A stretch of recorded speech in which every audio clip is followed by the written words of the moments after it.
Hola, muy buenos días. Mi nombre es Jennifer Giselle Cienfuegos Jiménez. Soy estudiante de cuarto semestre de la Facultad de Estudios Superiores Iztacala en el sistema de Sayet. El día de hoy vamos a realizar una entrevista al psicólogo Israel Eduardo Olivares, quien es especialista en el área de la psicología clínica y el día de hoy nos va a estar compartiendo un poco de información acerca de la labor de la psicología clínica. Eh, para empezar, me gustaría un poco que comenzara presentándose, este licenciado, para que, bueno, nos comparta un poco acerca de dónde estudió, y cuántos años lleva más o menos ejerciendo dentro de lo que es el área clínica. Claro que sí. Bueno, mi nombre es Eduardo Olivares y estudié la licenciatura en Psicología Educativa en la Universidad Pedagógica Nacional y luego la maestría en Psicología Clínica en la Universidad de Excelencia Profesional. Llevo alrededor de aproximadamente, ¿qué será? Como unos 2 años en cuanto a trabajando en el área clínica.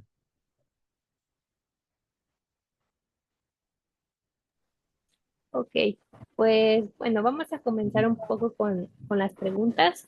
Algunas son acerca de sus distintas experiencias dentro de lo que es el área, acerca de qué otras cuestiones curriculares se requieren para llegar a ser psicólogo clínico, entre otras cuestiones.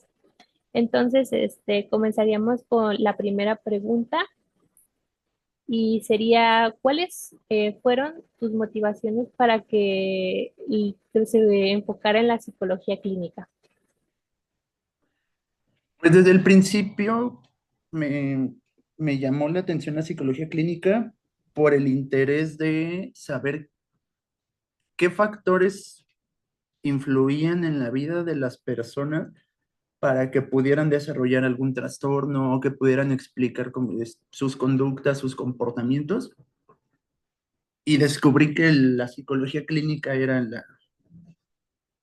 la forma de responder esas preguntas. Fue más por el interés. Entonces, es más fue como, digamos, un poco la curiosidad acerca de los padecimientos mentales de las personas o algo así. Sí, justo, porque pues uno veía en películas, en la televisión, con personas que me iba encontrando en la calle que veía como, ¿y por qué se comportarán de esa forma? O veía casos que después supe que era ansiedad, depresión, diferentes trastornos. Y era, ¿qué tiene que pasar en la persona para que se termine desarrollando una psicopatología o para que se empiecen a comportar de tal manera y les afecte? Ujú. Ok. Y bueno, ya nos comentaste un poco acerca bueno, cuál es tu trayectoria educativa. Y bueno, ¿nos podrías resumir un poco qué se necesita hablando, bueno, educativamente para especializarse en esta área? Pues de entrada, que te guste, que te llame la atención, que te apasione, porque es un área de la que nunca terminas de aprender, digo, aplica en todas las áreas de la salud, pero siempre está en constante actualización. Eso, la disciplina, hábitos de estudio, porque pues en la carrera eh, leemos mucho y las personas que quieran adentrarse en estos ámbitos, pues sí necesitan como tener bien establecidos sus hábitos de estudio y su organización del tiempo. Eso hablando como de la parte educativa en lo individual.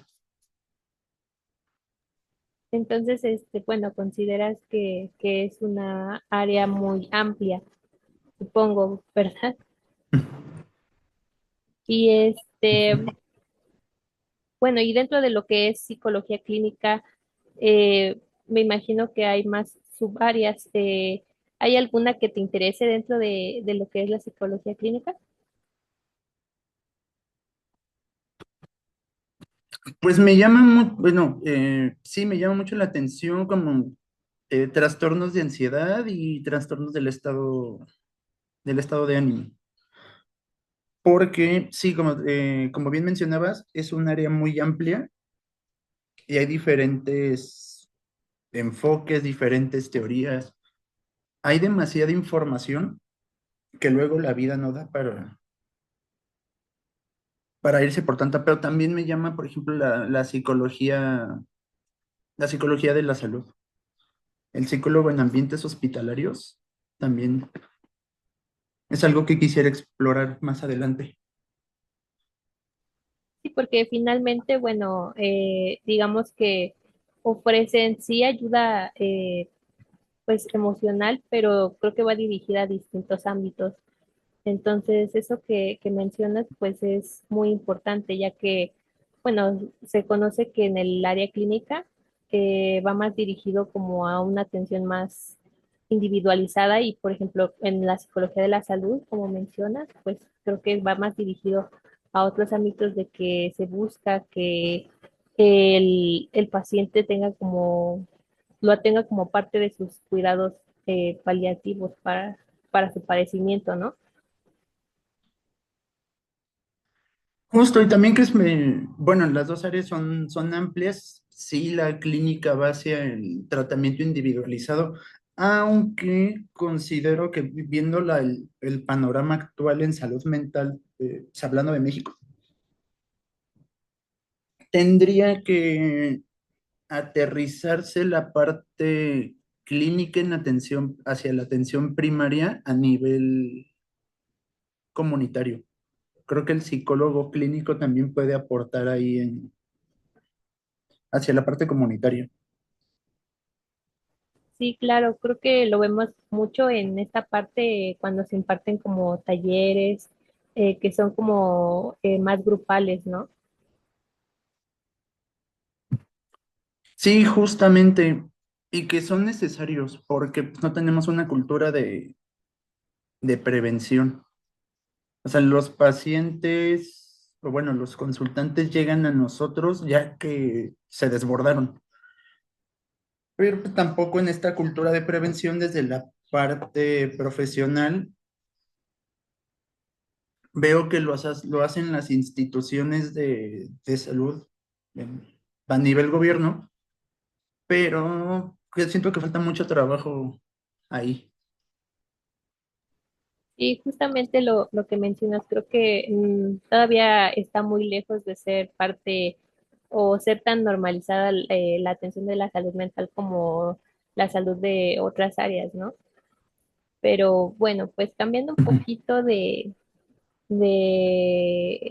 contexto, ¿nos podrías platicar en qué contextos laborales se ha desarrollado, te has desarrollado como psicólogo clínico? Sí, he trabajado bueno, tengo una asociación civil que se llama el Centro de Atención Psicoterapéutica y Psicopedagógica, donde ahí hemos atendido y tenemos diferentes especialistas para brindar atención en cuanto a salud mental a toda la población. Entonces hemos trabajado con este, niños, adolescentes, justamente esta parte de talleres, poblaciones vulnerables, personas con discapacidad psicosocial, O, adultos mayores. o sea que dentro de ella se atiende pues prácticamente bueno, una gran diversidad de pacientes de todo tipo. Sí, justamente atendemos, pues sí, todo tipo de pacientes y los vamos derivando también en caso de que, por ejemplo, necesitaran el acompañamiento, el tratamiento psiquiátrico. Ok, y bueno, dentro de esta parte donde tú estás laborando, ¿qué corrientes psicológicas sueles utilizar durante tu práctica? Utilizo cognitivo-conductual y bueno, pues, actualmente ya en terapias contextuales, terapias de tercera generación. ¿Y nos podrías platicar un poco acerca de, bueno, cómo se lleva a cabo esta práctica en el caso de que nos mencionabas de la terapia cognitivo-conductual? Sí, pues justamente se hace el análisis con bueno, de la situación del paciente y vemos cómo los pensamientos y las conductas pueden estar influyendo en lo que esté presentando o en su motivo de consulta. Pasa, por ejemplo, eh, ha disminuido mucho la sintomatología y ha aumentado el funcionamiento, por ejemplo, de una paciente que llegó con altos niveles de ansiedad. Y es más como este entrenamiento en cuanto a diferentes habilidades. Claro. Y bueno, ¿y por qué decidió utilizar esta corriente psicológica para elaborar? Porque pues es psicología basada en evidencia. Entonces, pues, se ha demostrado que tiene muy buenos resultados y pues también es un tratamiento, digámoslo, breve a comparación de otros modelos como quizás podría ser el psicoanálisis o psicología gestal.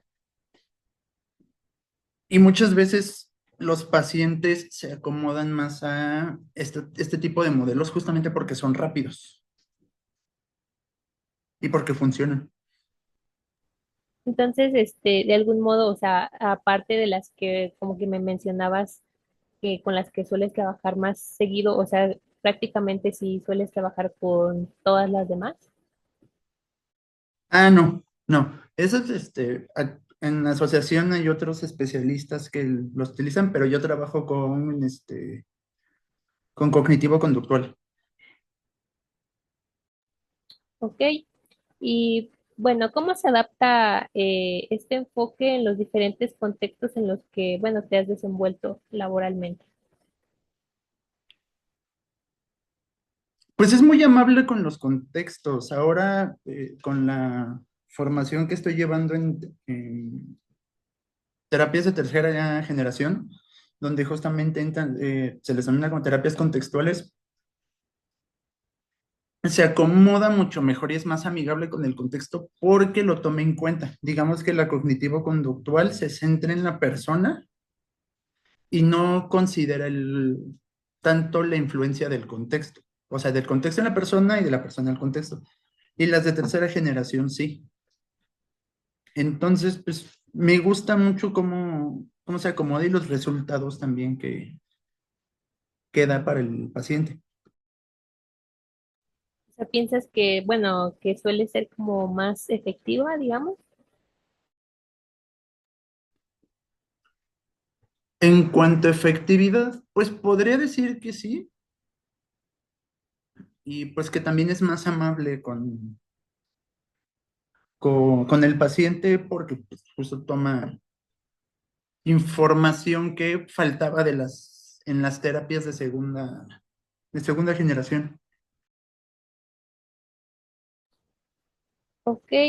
Y bueno, ¿cuál considerarías que es bueno, qué es la importancia de la terapia en los procesos de sanación y superación para las personas? Es importante porque, porque es un proceso que te ayuda a conocerte, a hacer conciencia de patrones de conducta, como este aprendizaje de vida, y la terapia es ese espacio, se puede considerar como un espacio seguro para que las personas aprendan a conocerse. Y justamente por lo mismo pues, les ayuda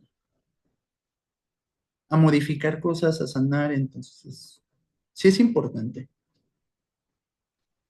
Entonces, bueno, ¿considerarías que también esta parte como de generar confianza entre paciente y terapeuta es importante para que pueda llevarse a cabo este proceso? Sí, es muy importante que haya este proceso de confianza con el paciente, este rapport, porque puede ser la diferencia entre si el paciente coopera o si puede mostrar con cierta renuencia o resistencias hacia el tratamiento, porque pues al final de cuentas somos personas, entonces para el paciente muchas veces es complicado llegar y abrirse y contar cosas que pues pueden ser muy dolorosas, pueden ser muy privadas a un completo desconocido. Entonces sí es importante que en la parte clínica los terapeutas tengamos esa habilidad para generar confianza, el ser empáticos, el tener una escucha activa y eliminar como todos los sesgos personales que tengamos por diferentes cuestiones, o sea, ser objetivos, para que el paciente se sienta cómodo y pueda cooperar en su proceso terapéutico. Claro, más que nada, pues porque suele manejarse esta parte de como información muy sensible o esa información como que no puedes compartir, ¿no? Como con muchas personas. Pero bueno, ¿y cómo, o cómo suele usted evaluar el proceso de sus pacientes? El progreso de sus pacientes, perdón.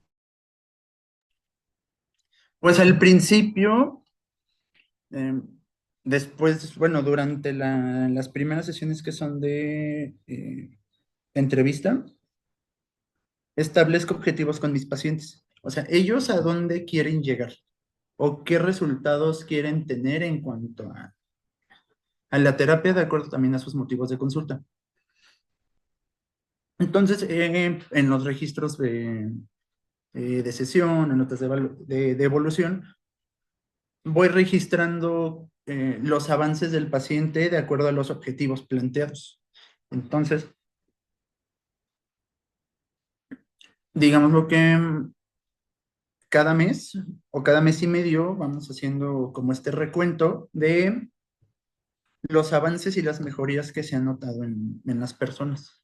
Y eso les gusta mucho y les ayuda en en el sentido de que afianzan los cambios que ellos están percibiendo en su día a día. También, por ejemplo, pues se usan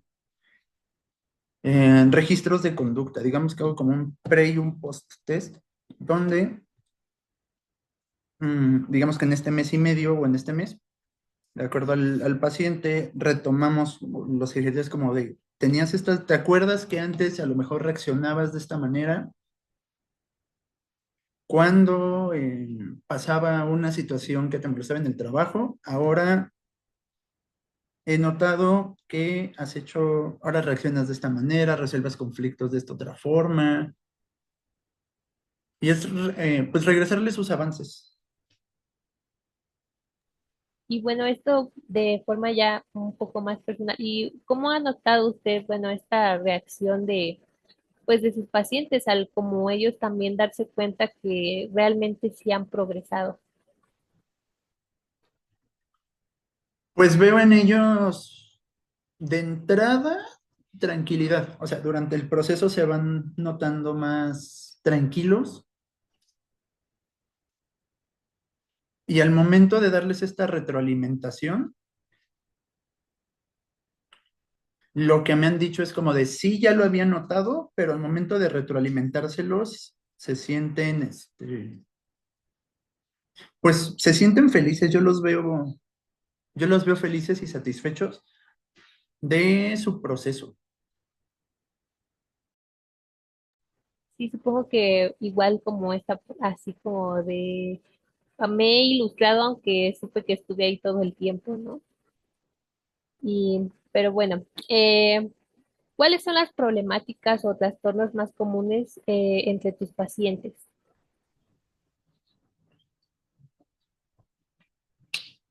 Actualmente el manejo del estrés llevado y que, bueno, que derivado de eso, un mal manejo del estrés, pues ha llevado a ansiedad generalizada. Entonces, yo creo que sí, sí, la mayoría han sido por estrés, por conflictos emocionales, conflictos como con la pareja. O sea, llega a consulta la novia y casi todos tienen problemas con su pareja. Y los altos niveles de ansiedad en las personas. ¿Y has tenido experiencias con trastornos muy complejos o mucho más complejos de los que me comentas?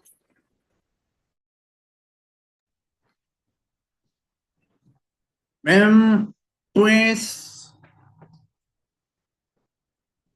una persona con trastorno límite de la personalidad y también una persona con pues un trastorno depresivo por enfermedad. La persona tenía, no me acuerdo si era hipertiroidismo o hipotiroidismo, pero estaba eso, más cambios justamente en el contexto y en la familia, pues generaron un desbalance muy fuerte en la persona. Y yo creo que ellos podrían ser como los casos más complicados en cuanto al tratamiento en consultorio. Ok, y bueno, ¿qué herramientas características de uso en psicología clínica te han ayudado a abordar todo este tipo de problemáticas con las que sueles trabajar día a día? ¿Herramientas? Mm, Pues, sí. ujú, ujú. Pues de entrada, por el modelo, los test, o sea, las evaluaciones, porque eso ha ayudado mucho a darle luz hasta al paciente hacia el porqué de sus síntomas, de cómo se siente, cómo se comporta. La entrevista, que, pues sí, el usar los test, los cuestionarios, los formatos de autorregistro en cuanto a la TCC, la observación, considero que eso es como uno de em, como de mis puntos fuertes, la observación, la empatía y bueno, dependiendo del paciente, agrego mucho el humor en mis consultas. Entonces, el usar esta herramienta también ayuda a que el paciente vea lo que está sucediendo desde otra perspectiva y también ayuda mucho a que coopere.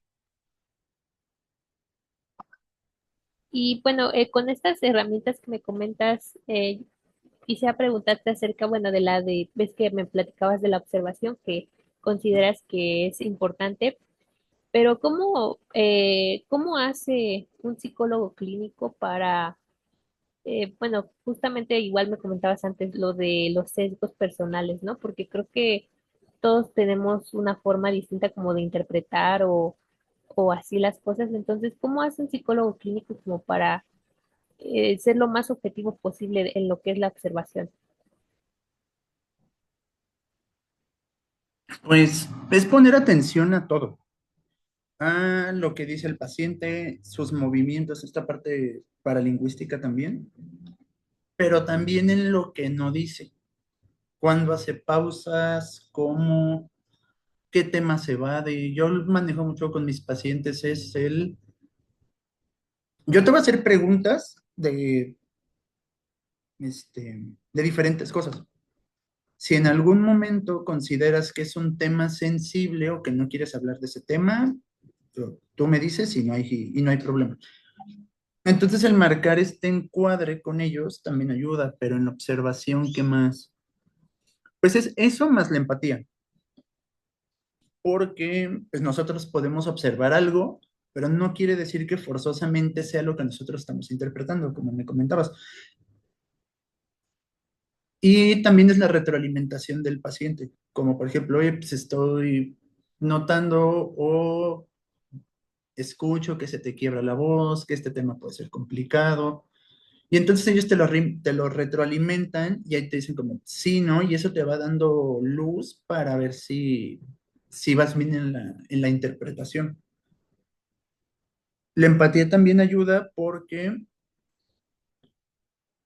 si tú haces sentir cómodo y seguro al paciente, el paciente se va a abrir.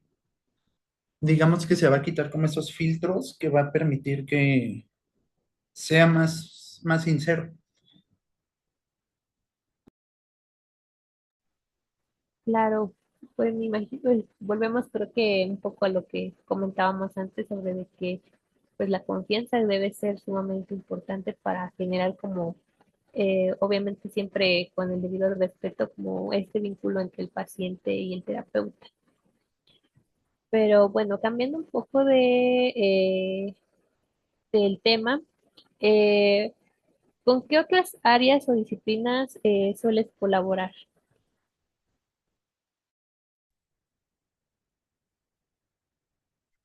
Con médicos, con psiquiatras,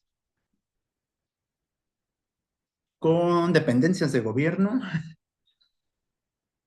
que muchas veces pues no están o no tienen este conocimiento sobre cuestiones de salud mental, entonces, ¿con quién más? Pues sí, principalmente con esas áreas en cuanto a trabajo como interdisciplinario, con Ok, escuelas también. ok, bueno, y con escuelas, ¿cómo es esa parte? ¿Como con la parte de los orientadores y así? Pues desde los orientadores, los psicólogos educativos, los docentes y los directivos. Bueno, padres de familia, alumnos, porque dentro de la asociación hemos trabajado también con escuelas de diferentes niveles. Entonces, trabajamos con todo, todos los agentes educativos, principalmente en educación básica. Claro, y me imagino, bueno, esto un poco acercándonos a la próxima pregunta, bueno, que de igual los, el trato con tus pacientes me imagino que es distinto, porque pues obviamente no es lo mismo trabajar que con niños, por ejemplo, a con adultos. Y bueno, para personas que presentan cierta resistencia al tratamiento, ¿qué estrategias o metodologías utilizas? Pues depende mucho de si, pues, cómo lleguen a la consulta. O sea, si llegan por sí mismos, una estrategia es, o sea, desviamos como todo lo que tenga que ver con la terapia, el motivo de consulta y empezamos a lo mejor a hablar de los gustos de la persona. O sea, me centro en la persona antes de llegar como a un motivo de consulta o entrar como de lleno a la parte clínica, es como llegarle por otros lados. Y ya si la persona viene, o es mandada por alguien más, por la pareja, por la familia, entonces es el evaluar en qué le podría, o sea, qué está pasando en el contexto. Es como, o sea, vemos que algo a lo mejor no anda bien en la casa, conocer su perspectiva, ver si lo quiere trabajar y si no, por también como por cuestiones de derechos humanos, pues también tienen esta posibilidad de rechazar el tratamiento. Entonces es como entender esa parte dejarles la puerta abierta, como o sea, sucede, si en algún momento consideras que necesitas ayuda o hay algo en lo que eh, o pasa algo en el contexto donde te podamos ayudar, pues dejar la puerta abierta para que pueda regresar si es que la persona lo quiere. O sea, no cerrarle la puerta así de golpe y de, ah, no quieres, entonces, pues gracias, sino que sienta que también hay un apoyo que quizás no es en ese momento o para esa persona no aplique en ese momento, pero pues está abierto. Sí, y bueno, me imagino porque igual hay casos, sobre todo creo que con los adolescentes o jóvenes, que muchas veces están más como o van al psicólogo porque sus papás los llevaron o demás. Entonces, en este caso igual, si ellos deciden, ¿sabes qué? Yo no quiero, aunque sus papás no, sí, atiéndalo. ¿Qué haces en esos casos? Pues en esos casos, sí, ya tiene un rato que no trabaja con niños, pero de algo, como mencionabas hace ratito, ¿no? Es el trabajar con niños, con adolescentes, cambia mm, lo platicaba con unos colegas, ¿no? Es como, tienes que modificar todo. O sea, de alguna manera te tienes que bajar al nivel del niño, al nivel del adolescente, entonces tienes que conocer también parte de lo que para ellos es importante. Entonces, cuando se resisten, pues primero trabajar con los papás. En el caso de los niños y de los adolescentes, no nada más es con ellos, sino con los papás. Gran parte del tratamiento o del trabajo es con los papás. Sí debe haber como pues sí, como colaboración con ellos por aquí igual, porque pues muchas veces pasa esto de que pues ni con ellos se sienten cómodos o cosas así, ¿no? Y bueno, cambiando un poco igual del tema, ¿cuáles son las baterías que usted considera más efectivas para determinar la raíz de una problemática o de algún trastorno?